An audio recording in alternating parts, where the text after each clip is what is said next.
So let's go big picture for a second. Let's not talk specifically to wholesaling. Let's just talk about selling real estate. You probably all have seen something called an open house. 90+% of the open houses out there are people that list their home with a realtor, and on Saturday or Sunday, that real estate agent throws some signs out in the neighborhood, says open house with an arrow. You show up, and there is that person's home that has been fixed.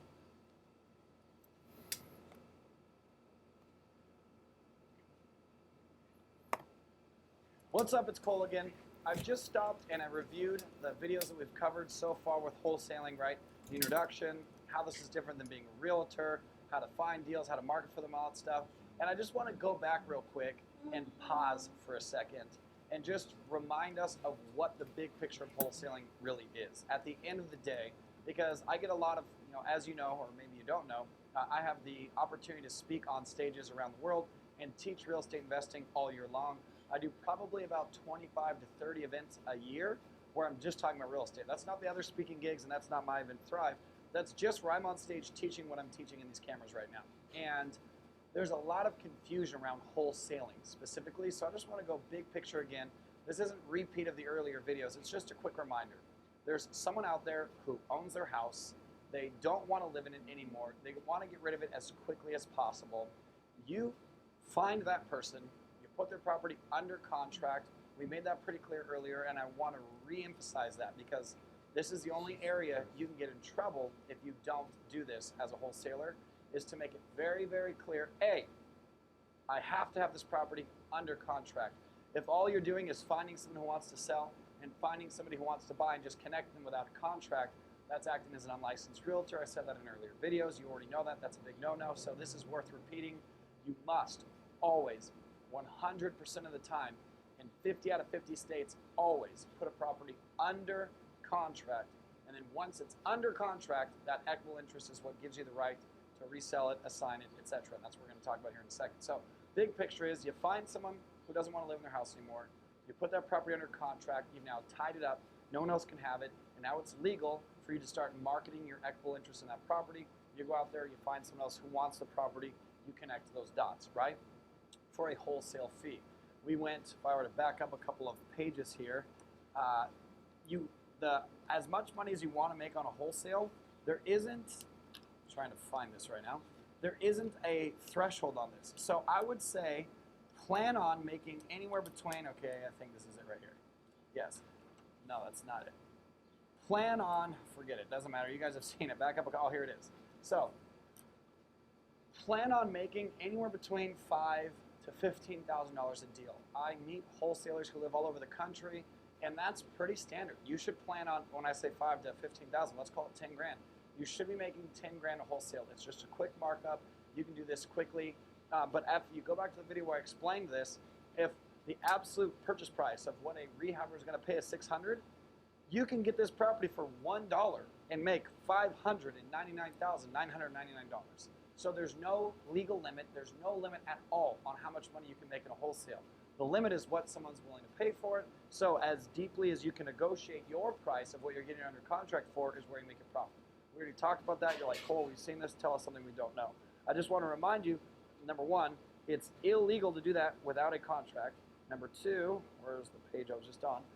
It's illegal to do that without a contract. That's what gives you the equitable interest. And then number two, remember, once you have that property under contract, it's just a matter of finding the right buyer at the right time, almost always a cash buyer. So I just want to pause for a second and remind us of where we are, because now I'm going to teach you the 3 ways to actually do a wholesale. So I figured it was worth stopping, reminding, okay, what have we talked about? You can make as much money as you want. Someone like me who's going to buy the property won't buy the property unless there's profit in it for me. Here's a real life example of a deal that I was just looking at. It was listed at $639,900, so $639,900. Let's call it $640,000. So I found it, looked very attractive.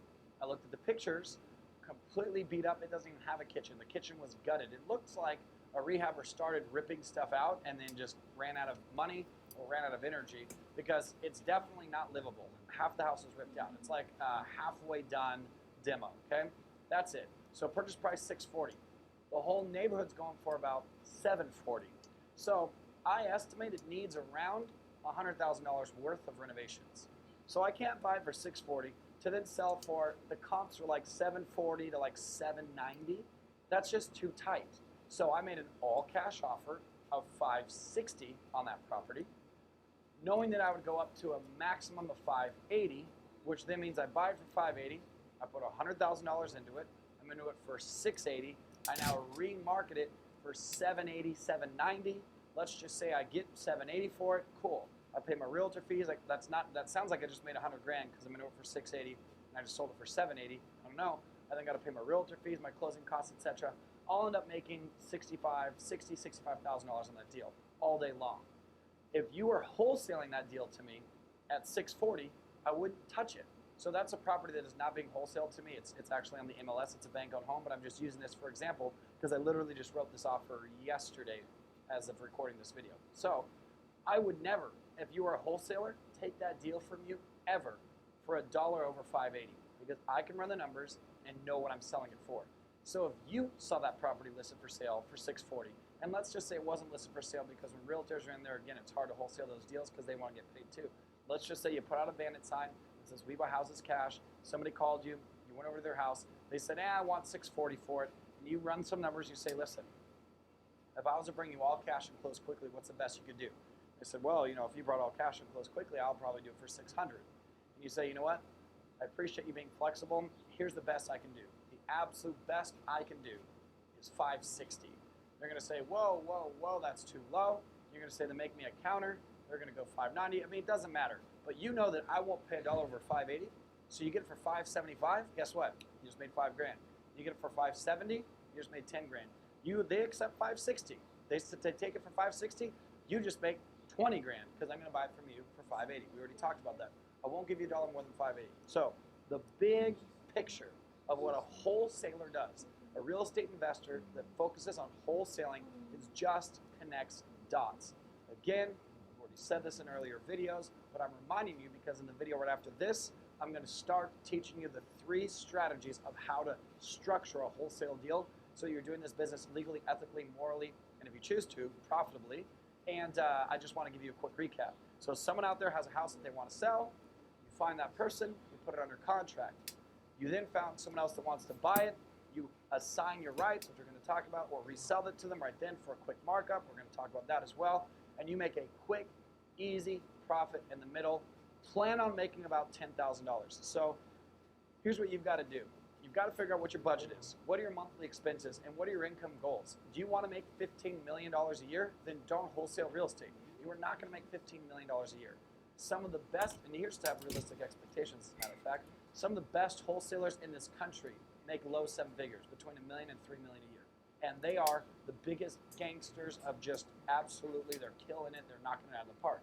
Making chunks of 10, and if you're lucky, $20,000 per deal, it becomes a numbers game. To make $3 million a year, those people are selling thousands of homes. They have huge companies with hundreds of employees. I know them personally. One of my buddies, we were in Washington, D.C. together hanging out. He lives in Miami, Florida. As you know, I live here in Southern California. We met in D.C. The guy makes about $3 million a year wholesaling, but he has 150 employees. It's a crazy deal. Wholesaling is a great strategy to get quick cash. Plan on making 6 figures, multiple 6 figures, and if you really grind it out, you can cross into that 7-figure mark, but have realistic expectations of what it is you're doing in the industry of wholesaling. I am not knocking it at all. Don't listen to this video right now and be like, oh, this sucks. I'm only going to make $500,000. Well, as of recording this video, the median household income here in America, and I know that many of you are all over the world, but here in America is $51,017. That's what CNN Money says the median household income is in America today. So that means you've got to do 5 wholesales. 4 or 5 wholesales in a year to making what 90% of people outside this window in the world commuting to work tomorrow morning or whenever they go to their jobs are making in the whole year of working 40 hours a week, 50 weeks a year, assuming they get 2 weeks vacation. So wholesaling is a fantastic strategy to pretty quickly, like in year 1, break through the 6-figure mark. And if you continue to systemize and automate, because you're only one person, so you're going to want to bring in a team, whether it's actual people or starting to use more advanced CRMs, etc., how to share the workload so you're not answering every call, you're not answering every email, you're not putting out the banded signs anymore, you're not licking and sticking every envelope. You've got a team to help assist you, and you can scale your business, right? When you start getting into that place, we're talking multiple six figures. And if you're a gangster entrepreneur, again, I have friends. We're talking, the Gary Vaynerchuk's of the world, the people that work 18 hours a day, 7 days a week.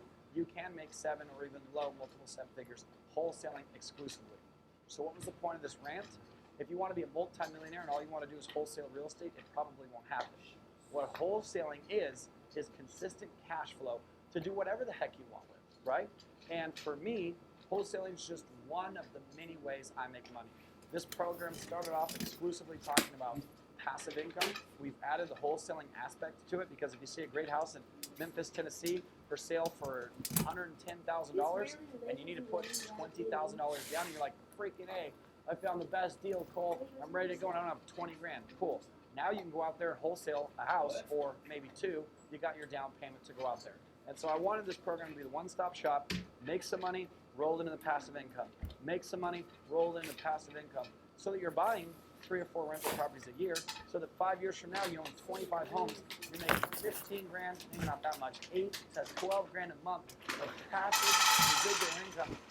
Now you're making 6 figures and the rest of your life without working. You literally wake up January 1st, it doesn't matter the year, and you say, you know what? If I didn't do one thing this year, if I didn't answer a single phone call, a single email, and I slept for the whole year or traveled for the whole year, I'm going to be making 10 to 12 grand a month every single month.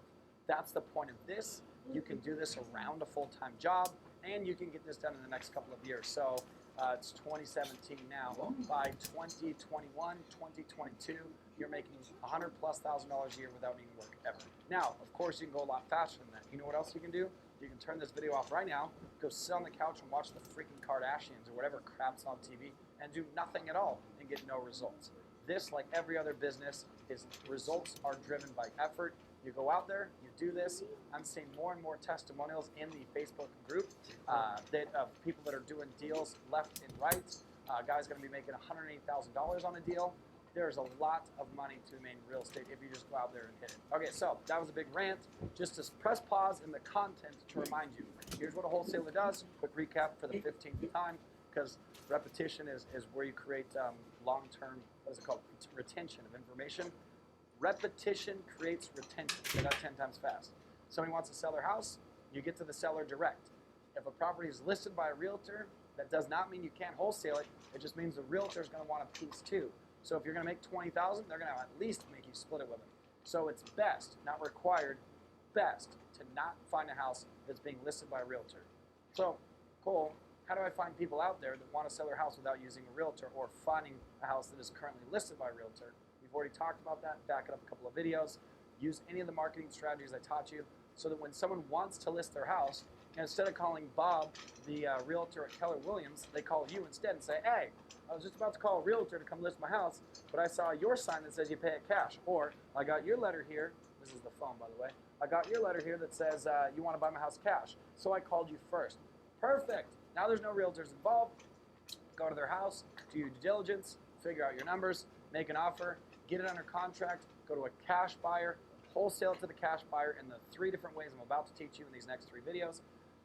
Bob's your uncle, you got paid, boom. So that's a big picture of wholesaling. You have 2 things. Number 1, find people directly, not through the realtors, but directly who want to sell their houses. And then number 2, go find people who want to buy houses like me, cash buyers. A great place for that is RIA groups. We talk a lot about that. You're going to build your buyers list over the years, over the weeks, over the days, for that matter. And then you just connect those dots, you get paid. So in the coming videos, I'm going to show you how to legally connect those dots. Once I've got a property under contract, Cole, that's pretty simple. I made an offer, they accepted my offer, I got it under contract. How do I actually get paid? Oh my gosh, Cole, right here's my contract, right here. What do I do next to turn this contract into cash?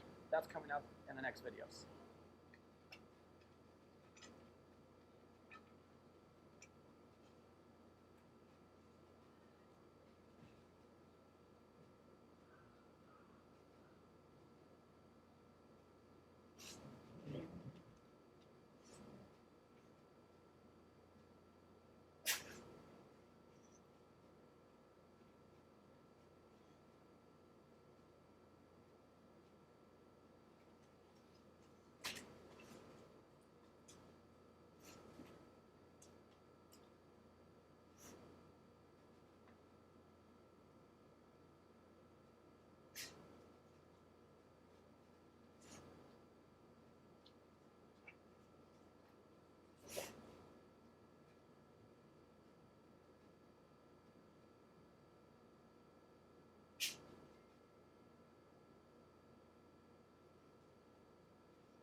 Welcome back, it's Cole. Let's get into how to actually do a wholesale transaction. So by now you should know how to get your deals, how to structure them. We talked about having a wholesale packet of how to get a future buyer interested. We've talked about all that.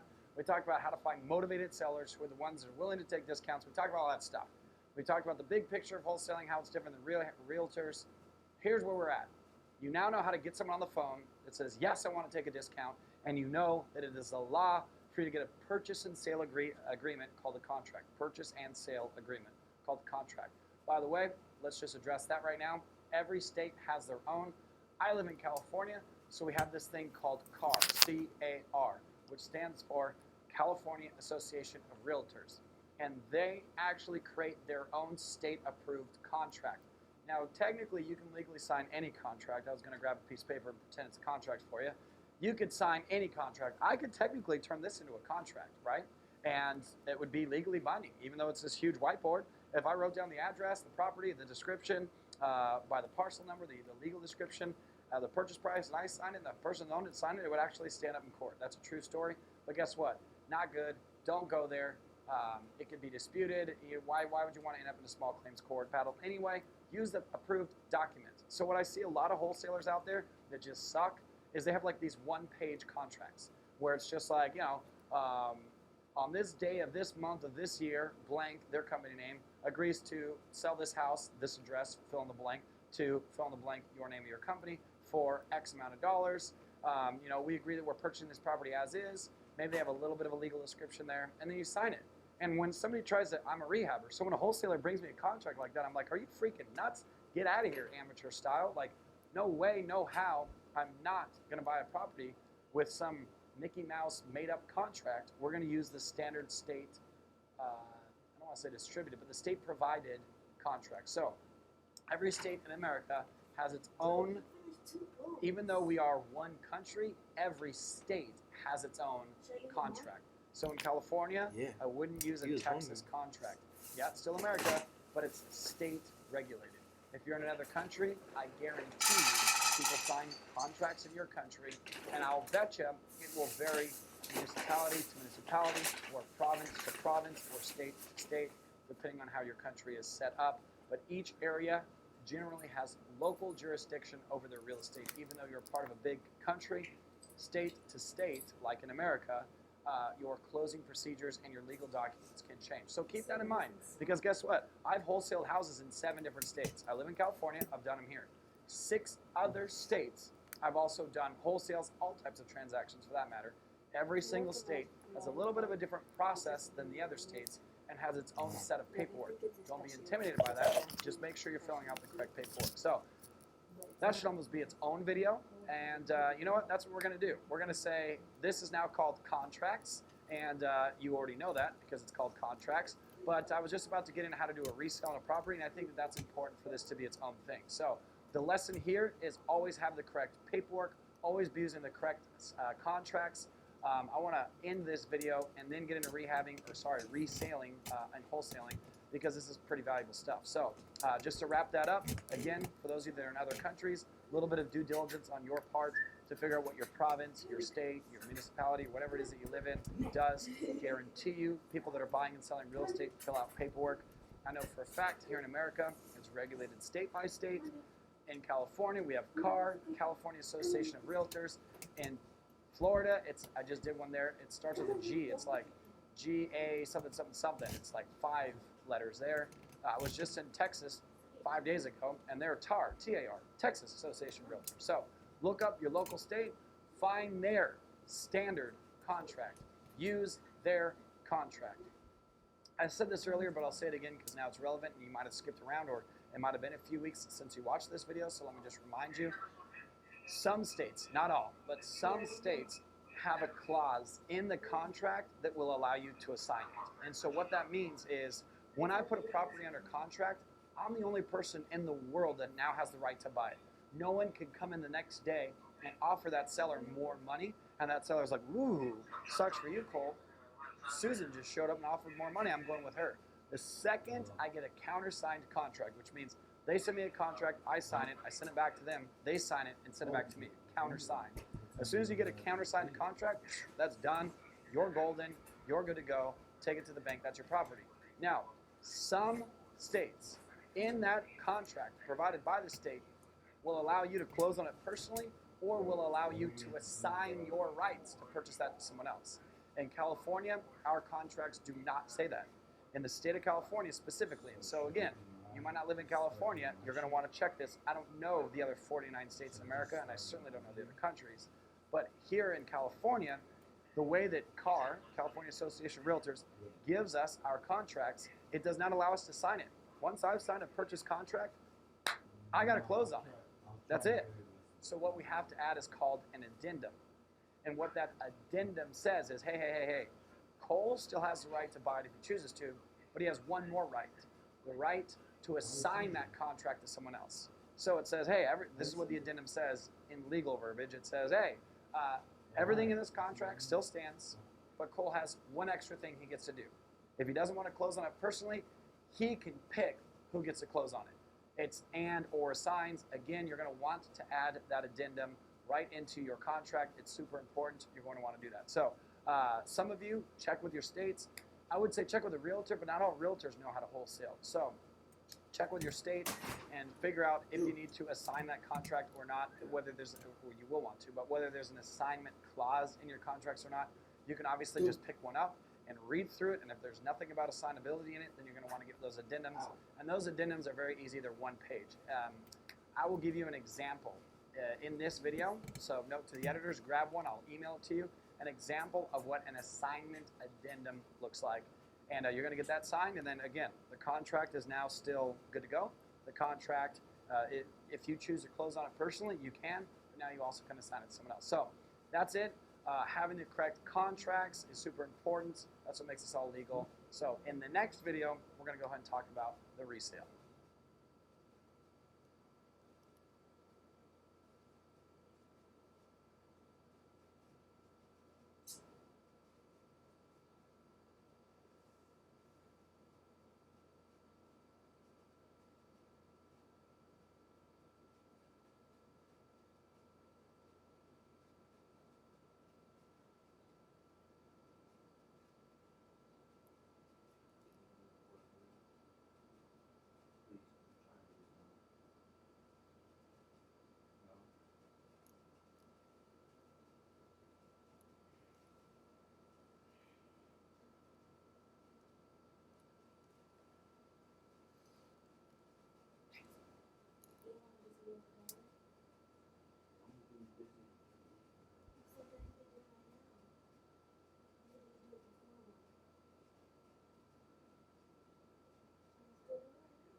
Yo, I hate that.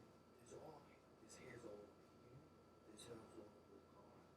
Just get ridiculous, man.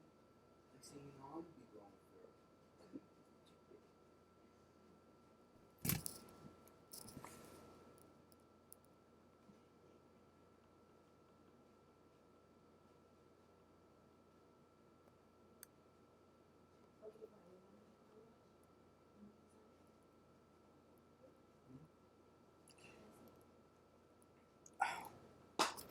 What's up, Cole? Now we're going to talk about putting a property under contract. I've said how important it is and that you absolutely must put a property under contract. We'll just say contracts. That you must put a property under contract. But let's talk a little bit about what that looks like. So, again, as far as the timeline's concerned, you've done some type of advertising. A homeowner has said, yes, let's go. Like, we've negotiated back and forth. I'm willing to sell at that price that you're willing to pay. Let's do this. The very next step, you already know, is put it under contract. What does that look like, and how does the rest of the deal go? So each state, again, has its own variable way of doing things. And again, if you live in other countries, I've said this 100 times already, I imagine that where you live, your province, municipality, whatever, has its own way of doing things as well. But about 80 to 90% of every state in America does it the same way. There are just little variables, okay? And so every state has either, it's called an attorney state or not. An attorney state is like New York. You need an actual real estate attorney to close your transactions. Places like California, we don't. We use what are called title agencies. So now that I've got a signed contract, I can do that on my own. I drive to the home. Let's pretend this is it. And I say, man, love the place. I can give you $80,000 for it. And they say, whoa, whoa, whoa, 120. I say 90. They say 110. I say, how about 100? They say, okay. I say, we got ourselves a deal, 100 grand for this place. And they say, yep, let's do that. So then you pull out your contract. And by the way, don't ever go meet a buyer without a contract. Because then you say, okay, cool, meet me in my office on Tuesday. They get cold feet. Somebody else comes and makes them a higher offer. You should always, this is just a side note, when it comes to contracts, always have one with you. Always. Put in the glove compartment of every car you own. Freaking never, ever go anywhere without a real estate contract as an investor. Ever again. Let's just press pause. Never leave home without it. This is important. Okay, so I get someone to say, yeah, I'll take 100 grand. Let's do it. I put under a contract right then. I don't say, oh, well, it's a Saturday. Do you want to meet at Starbucks around the corner at Tuesday? Well, then all of a sudden, Monday morning, someone else shows up and says, I'll give you 120 for this place, and now you're screwed.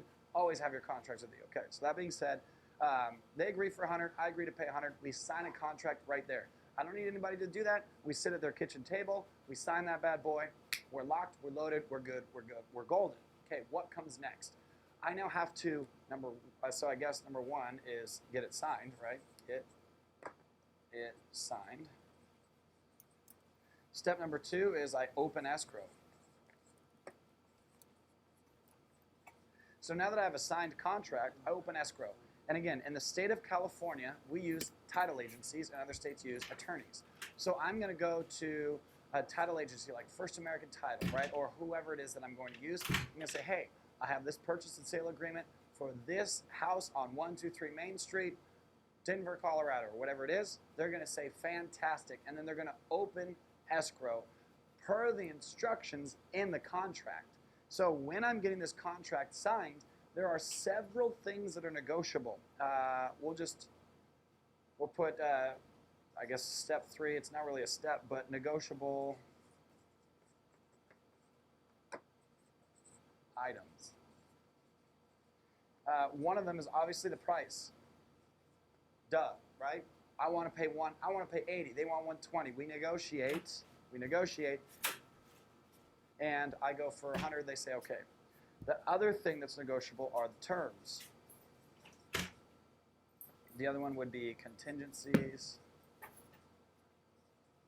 And the last one would be, I guess that's kind of the terms, but I'll just say timeline, which is really parts of the terms. So this is redundant. Terms are part of timeline, but I just want to really emphasize that one. Okay, so when it comes to getting your contract signed and you're sitting there at the kitchen table of the person whose home you're going to buy, you're obviously negotiating the price. You're obviously going to negotiate the contingencies. Let's skip ahead to right here and talk about that. What is a contingency? Hey, I will buy this house contingent upon my contractor coming in and saying that there's nothing in these walls that I can't see that doubles the price of my renovations. Contingent upon it meeting the appraised value I need it to meet. Contingent upon I get the financing I need to do the deal. These are like the most common contingencies, right? I will buy this house contingent upon such and such lender giving me the money. If my lender won't give me the money, then I will not buy this house. So these are called contingencies. Basically, it's saying I will buy only if fill in the blank happens. That's a contingency. So I will buy this house only if my contractor says that there's no more damage than I'm seeing. Only if it appraises high enough. Only if I get the financing that I need for the deal. Those are what are called contingencies. Now, those are negotiable because what the seller could do is say, you know what? In the condition this house is in, it's not going to appraise because it's beat up. So guess what? No. You're going to have to waive your appraisal contingency. You're going to have to buy this house, whether it appraises for $1 million or $1 for 100 grand. And that's what I always do. When people are like, oh yeah, cool, I'll buy this contingent upon the appraisal. I'm like, get out of here. I don't have time for your contingencies for appraisals. I don't care what it appraises for. This is what I'm selling it for. And if you don't buy it, someone else will. Right? And I have that leverage because I'm in a hot market here in Southern California. It's becoming more and more of a seller's market, so I kind of call the terms. When I'm selling a house, they're like, cool, we'll only buy this house, but we want you to do this, this, this, this, this, this, this, and this. I look at them and I say, no. And they say, okay, fine, we'll buy it like you want us to buy it. So that's good when you have a house to sell, at least where I live. The problem is when you want to buy, the other person can do that too. So if I come at them with all these contingencies, hey, listen, I'm gonna buy this house for 100 grand, but my contractor needs to approve it. Inspector, so not just my contractor, then I'm gonna hire a third-party inspector for like 500 bucks. The inspector has to approve it. They can't find anything wrong with it. It needs an appraisal. It has to, loan financing, all that has to come through. The person's gonna be like, no. So one of the negotiable items on a contract is the contingencies. And the reason that we as buyers like contingencies is it gives us an out. There's always an inspection period, a timeline where you can get out. And these contingencies are the reason you get out. Well, I set out to buy this house contingent upon the appraisal coming in at 100 grand.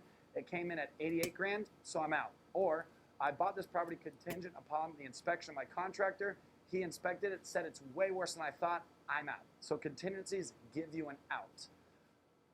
The reason contingencies suck is when you are going to buy, fix, and flip a house, which this course is not about. This is about wholesaling. But if you're going to go out there, buy it, fix it, turn around and sell it, now those contingencies come back to bite you, right? So again, when you're on one end of the transaction, maybe they're helpful, maybe they're not, and that also depends on the market. Okay, so contingencies, I think you get it. Contingencies are, I will buy it only if these things happen. Okay, now let's talk about terms/timeline, the same thing. In addition to negotiating the price, and in addition to negotiating the contingencies, you're going to negotiate the terms and the timeline. The terms are things like whether you're paying cash or not. I'll buy this house all cash, or I'll buy this house via financing from a bank, a traditional lender. That's part of the terms. I will buy this house in X amount of days. I will buy this house in 45 days, right? I will buy this house in 30 days. And so let's just focus on this part of the terms because that's a big one. When it comes to timeline, there are standard days, like just cookie cutter, here's what we're gonna fill in the blank. But you can literally negotiate that your contingency period or in your terms of your cancellation period, there's a bunch of different terms for it, of where you can walk away from the deal and no harm, no foul. You can make that as long as you want. However, the longer it is for you, the worse of a deal it is for the seller. Because they're gonna say, whoa, whoa, whoa, whoa. You want 6 months to close my house? Your timeline?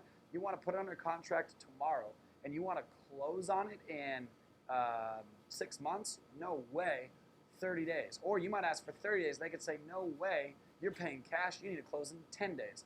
Then you have to come back and say, whoa, whoa, whoa, I don't know that I can get my contractor here in the next 10 days. I don't know that I can do the work that I need to do on my end. If you don't go to 30 days, I'm going to need you to at least go to 20.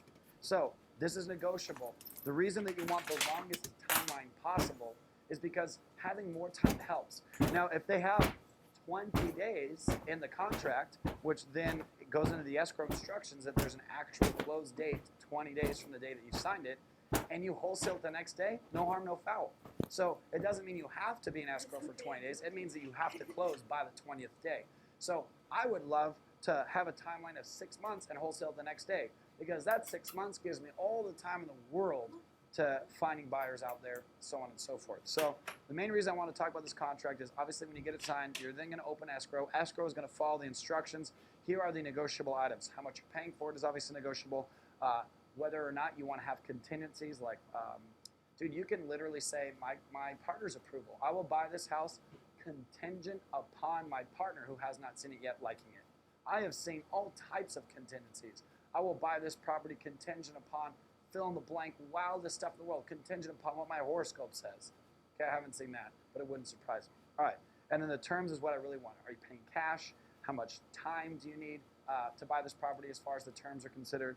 But whether you're buying it all is, right? Well, how much of an earnest deposit? All that's part of the terms. This goes in writing in this contract. So this all goes in writing. You then sign it. Now this attorney or escrow officer at a title agency is going to get that contract from you. So here's the timeline. Somebody called you. They said, come see my house. You make them an offer. They say yes. You then get your contract signed and you negotiate all this crap. Once you've agreed, okay, we're going to do a 20-day close. You're going to pay all cash.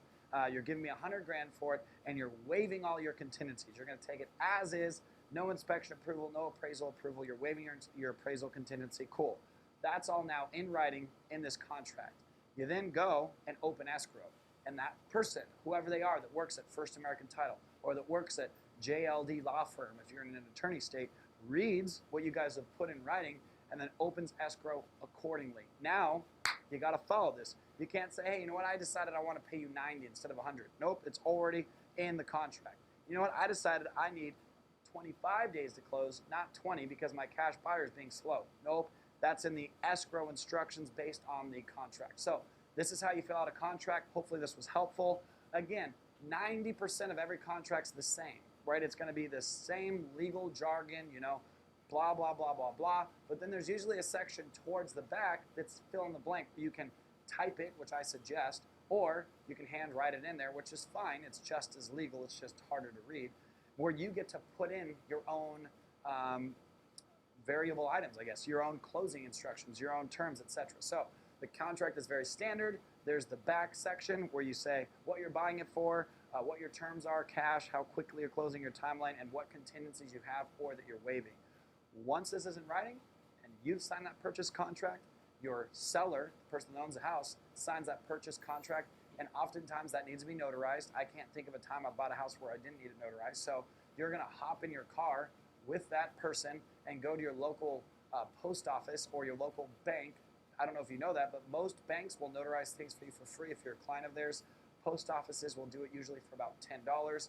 There are even these things called traveling notaries where you just make a quick phone call and somebody shows up to the house. That'll be more expensive because they're coming to you now, but still, you're going to get it notarized. Now you have a notarized contract, your signature, their signature, that a notary has signed off so they can't say, I didn't sign that. They had to show ID, thumbprint, the whole deal. It literally was them, period. Now that you've got all that done, guess what happens next? You open escrow.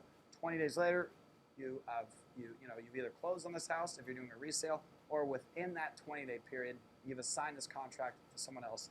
That is the timeline for contracts. I guess number 2 here should be last. You get the contract signed. In signing it, you negotiate these items. Once you've agreed on what you're paying for it, the terms, the contingencies, and how long you have to close, then that is in writing. It is signed, it's notarized, you open escrow, and you follow instructions. Like I said, what you're going to want to negotiate is this timeline. That's why it's underlined right here. The more time you have in your negotiated contract, the more time you have to assign it to someone else or to find the money personally to close on it to then do a resale. So these are the big ones. You want to get it for as cheap as you can and have it under contract for as long as you can. These ones are obviously cool too, right? You want to have no contingencies, high contingencies, whatever. But get it for as cheap as you can and have it under contract for as long as you can. So get it for as cheap as you can and take as long as you can to close in writing.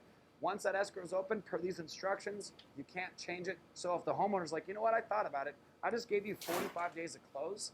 I'm looking out, my neighbor's house just sold in 4 days. The one down the street sold in 3 days. I don't want to give you 45 days. You know what you say? Sucks for you because we put it under contract and now it's open in escrow accordingly.